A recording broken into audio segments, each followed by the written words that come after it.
You are listening to the So Now What podcast with Lana Manikowski, episode number 148. So now what? These three words raced through my mind time and time again during my journey through fertility treatments. I tried desperately to have a child, but never was able. I yearned for a community to join that could understand my struggles. I couldn't find one, so I created one with the So Now What podcast. I love that you found us. Before we get started on this week's episode, I wanted to make sure that you know that I am teaching a free class about how to handle the holidays. It's free for anyone who wants to join. All you have to do is register for the class. The link is going to be right here in the show notes. Let me tell you why this class is important. When you're childless after infertility and celebrating the holidays, it can be really challenging to figure out how to be excited about the holidays again. So this masterclass is going to help you deal with your family, create new traditions, and manage celebrations without kids. You have to register to attend, so make sure you check out my show notes and join me on November 20th at 6 p.m. Central. Welcome to this week's episode of the podcast. If you are used to watching me on YouTube, you know that I don't look like I normally do when recording. I am laid up in bed, unable to move around without the help of crutches and my husband. So yeah, it's been quite a weekend, friends. First off, I want to acknowledge that I did not do a podcast episode last week. My podcast comes out on Tuesdays, and we had a lot of noise going on with the election last Tuesday, and frankly, I just wasn't up for recording an episode. So I'm back this week to talk about something that I think a lot of us commonly fear, or women have told me that they fear, when they are childless after infertility. And it's this fear that many of us have thought about, and you might not have ever said it out loud, but it's this fear that we'll end up dying old and alone with no one to take care of us, living in a nursing home because we don't have children. This came to me because on Saturday night, I fell. We had just got done having a beautiful dinner, something we've had on a calendar for a long time with a couple friends of ours. So there were 6 of us total. It was this like 20-course tasting menu. Your girl looks super cute in a little leopard cheetah dress and some booties. And we got out of dinner and it was kind of wet and rainy. And I was heading towards the car and I slipped and I fell and I fractured my patella. At this point, I don't know if I need to have surgery. I will find out tomorrow, but I wanted to get this podcast recorded because I felt like it was really timely to talk about some of the things that have gone through my head. I've, had some time to reflect on what it really means to have people care about you.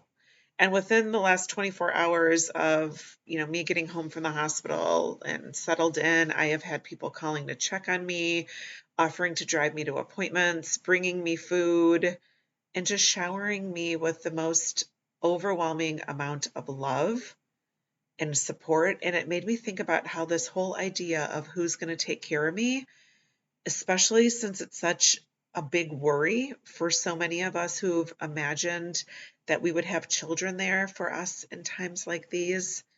But the truth is, we just don't know how our future is going to turn out. But what I'm experiencing right now, if this is a sign that there are people around that love us and who show up for us when we need them, then I'm going to hang on to it because this is what is happening. And I may not know what happened, but today I want to just talk about this fear and explore where it comes from and offer some ways that we might be able to put it in a different perspective.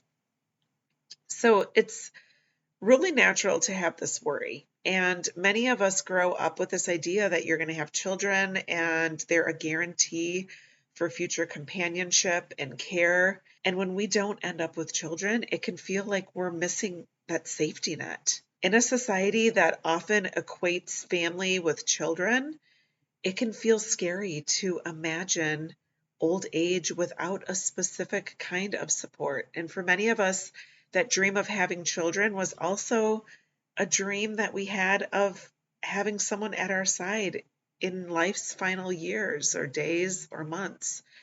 And there's this fact that the media often reinforces this fear. That's what I believe. And it's hard to ignore all the TV shows and the movies that portray elderly people with kids and grandkids surrounding them, or this fear-based messaging that comes up where society is suggesting that we need children to ensure that we'll be taken care of.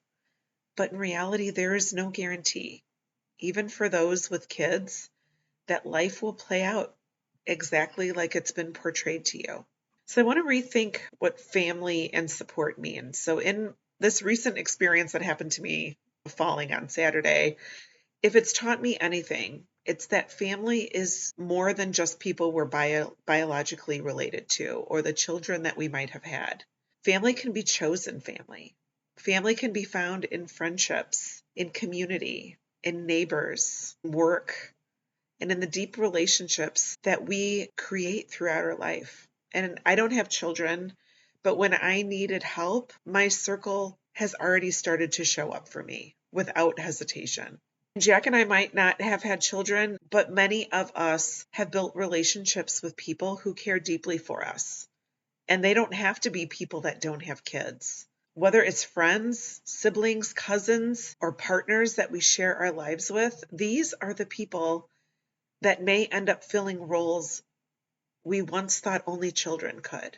And while it may not look the way that we expected, it can be just as meaningful and just as supportive. One way to ease this fear is by figuring out, are you creating a community? A lot of people complain that they don't have people in their lives, but are you somebody who is out there being a creator of your community? Because when we foster deep connections with people around us, we're actively just building a support system that can last. This might mean investing time and energy into creating friendships or making connections of people in your neighborhood, a meetup group like mine I have in Chicago, a spiritual community, or other social groups. But it's about nurturing the kind of relationships that will stand the test of time. Sometimes it's about allowing ourselves to be vulnerable enough to ask for help and to let others show up for us. I know from my own recent experience that it can feel almost surprising that people go out of their way to help. But the truth is, many people want to help and support each other. It's just honestly, like, I see it as part of being human. And as we let others help us, we're also showing them that we'll be there for them too. Another practical way to approach this fear is by making plans for future care. While this might seem daunting and overwhelming, taking steps to ensure that we are taken care of later in life can provide a huge sense of security. This could mean exploring an elder community. It doesn't have to be a nursing home. Maybe it's like a 55 and older community that focuses on support and companionship and socialization. There's also a growing number of community-based organizations designed specifically to support aging adults who might not have traditional support systems.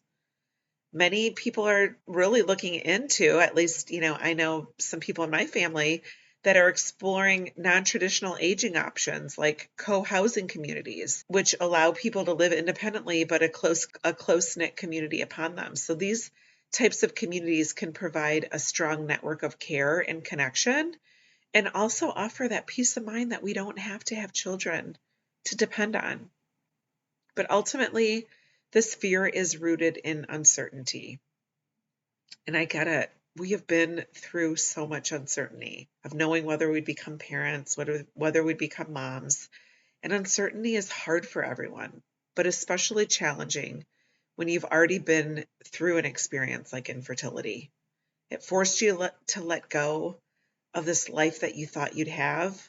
But I really, truly believe that it's worth asking yourself, what would it look like to let go of some of these what ifs in life and focus instead on the life that you're building now? So, what if instead of worrying about the future, we focused on building meaningful connections today?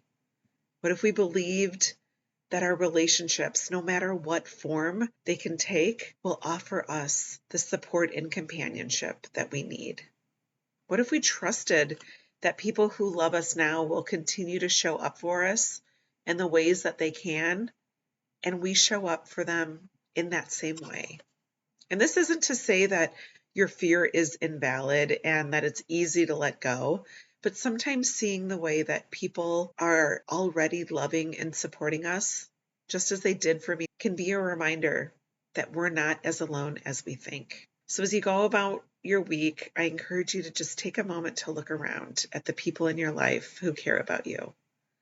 They may not be children or biological family, but they're there and they're showing you love in their own way. Take stock in the community that you've built and remember that there is no one right way to experience love and companionship as we move through life.